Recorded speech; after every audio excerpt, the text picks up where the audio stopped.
Hello बच्चों, चलिए प्रश्न को देखते हैं। प्रश्न त्रिकोणमितीय सर्वसमीकरणों को सिद्ध करो। हमारे पास सर्वसमीकरण दी गई है, एक घटाव कोस का वर्ग ए गुणा में कोसेक का वर्ग ए बराबर एक, हमें सिद्ध करना है। तो प्रश्न को आगे हल करें उससे पहले जो प्रश्न की मुख्य अवधारणा है उस पर विचार करते हैं।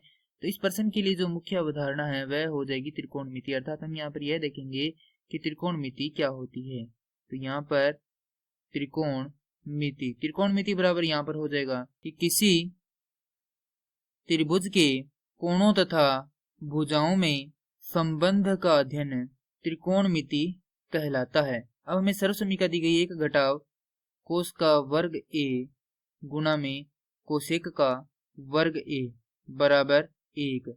यहाँ पर हमारे पास दो सूत्रों का प्रयोग होगा। पहला सूत्र होगा यहाँ पर कोसेक ए बराबर होता है 1/sin ए, और दूसरा होता है यहाँ पर साइन का वर्ग ए योग कोस का वर्ग ए बराबर एक। तो यहाँ से साइन के वर्ग ए को हम क्या लिख सकते हैं, साइन के वर्ग ए को लिख सकते हैं 1 घटाव कोस का वर्ग ए। तो ये हमारे पास जो सूत्र है वे प्रयुक्त होंगे। तो सबसे पहले हमारे पास यहाँ पर दो भाग है, तो यहाँ पर हम बायां भाग लेकर इसको हल करेंगे। तो बायां भाग है हमारे पास 1 घटाव कोस का वर्ग ए गुणा में कोसेक का वर्ग ए। तो कोस 1 घटाव कोस का वर्ग को हम लिख सकते हैं साइन का वर्ग ए, क्योंकि हम यहाँ पर इसको लिखा है सूत्र में।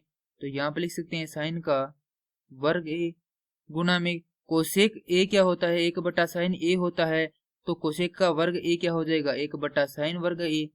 तो यहाँ से ए का कोई भी मान हो उसके लिए साइन का वर्ग ए और बट्टा साइन वर्ग ए क्या होंगे, बराबर होंगे। तो ये दोनों आपस में क्या हो जाएंगे, कट जाएंगे। हमारे पास मान कितना आएगा, एक आएगा। और ये क्या है हमारे पास यहाँ पर दायां भाग है। तो यहाँ से हम लिख सकते हैं कि बायां भाग बराबर दायां भाग, और यही हमें सिद्ध करना था। मैं आशा करता हूँ कि यह प्रश्न आपको समझ में आया होगा। धन्यवाद।